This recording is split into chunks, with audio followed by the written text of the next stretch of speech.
Hello everyone, पिछले video में जैसे कि मैंने आपको कराया था, we were doing the difference between prokaryotic cell and eukaryotic cell. मैंने जिस पॉइंट पे आपका जो ये जो डिफरेंस था वो छोड़ा था, वो ये था कि जो आपका प्रोकैरियोटिक सेल्स हैं उनके अंदर जो क्रोमेटिन है वो एब्सेंट होता है, but in case of eukaryotic cell chromatin is present, क्योंकि in case of prokaryotic cell no proper nucleus is present and only nucleoid material is present, but in case of eukaryotic cell proper nucleus is present and DNA material is also present, proper nucleus is there. Now we come to the अभी हम जो start कर रहे हैं वो हम कर रहे हैं पॉइंट नंबर 6 से। जो पॉइंट नंबर 6 है हमारा, अगर हम प्रोकैरियोटिक सेल की बात करें तो वो ये है कि in case of prokaryotic cell no compartmentalization is there, because all of you know that जो प्रोकैरियोटिक सेल्स होते हैं उनके अंदर कोई पर्टिकुलर ऑर्गेनेली प्रेजेंट नहीं होता, पर्टिकुलर न्यूक्लियस प्रेजेंट नहीं होता। इस वजह से उनके अंदर कोई पर्टिकुलर टाइप की कंपार्टमेंटलाइजेशन नहीं होती, क्योंकि नॉर्मली आपने देखा होगा कि आपने सुना भी होगा कि जो न्यूक्लियस के अंदर का जो स्पेस होता है वो अलग होता है, न्यूक्लियस के बाहर का जो स्पेस होता है वो अलग होता है। जो न्यूक्लियस का बाहर वाला स्पेस है उसको कहते हैं एक्सोन्यूक्लियोप्लाज्मिक स्पेस कहते हैं, और जो अंदर वाला होता है उसे पेरीप्लाज्मिक स्पेस कहते हैं। तो क्योंकि न्यूक्लियस प्रेजेंट नहीं है इसलिए इसकी वजह से no compartmentalization is there, but in case of eukaryotic cells compartmentalization is present.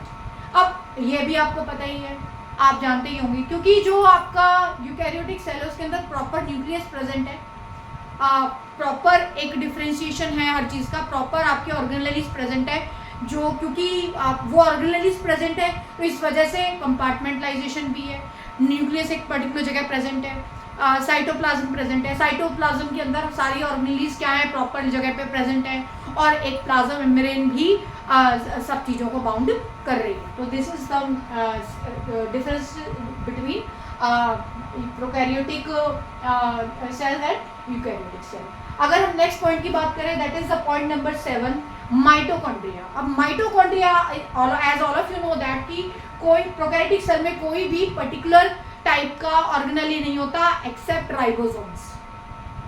अब माइटोकॉन्ड्रिया इसलिए आप क्या बोलेंगे, absent, but in case of eukaryotic sales the you know that कि proper organelles are present, proper cell organelles are present, so mitochondria is present।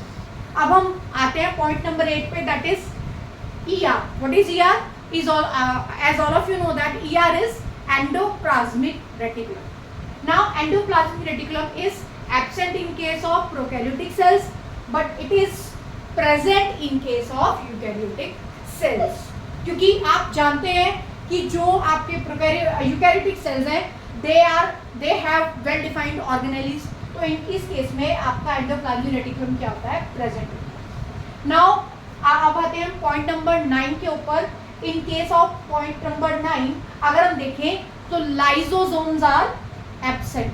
You know that कि prokaryotic cell में हर तरह की ऑर्गेनेली एब्सेंट होती है, लेकिन मैं आपको ये इसलिए बता रही हूँ क्योंकि ताकि आपको समझ में आ जाए, क्योंकि लोअर लेवल की जो क्लासेस होती है 9th की हो या 11th हो, तो उसके अंदर ये जो टॉपिक है वो थोड़ा सा अगर हम उसको अगर डीपली लेके चले, थोड़ा सा एक एक चीज़ पे हम वो उसको देखें तो आसानी से लर्न हो सकता है। तो lysosomes, what are lysosome? Lysosomes are the suicidal bags of the cell. तो lysosomes are absent in case of prokaryotic cells, but in case of eukaryotic cells lysosomes are present। तो ये हमारा लास्ट पॉइंट हो गया।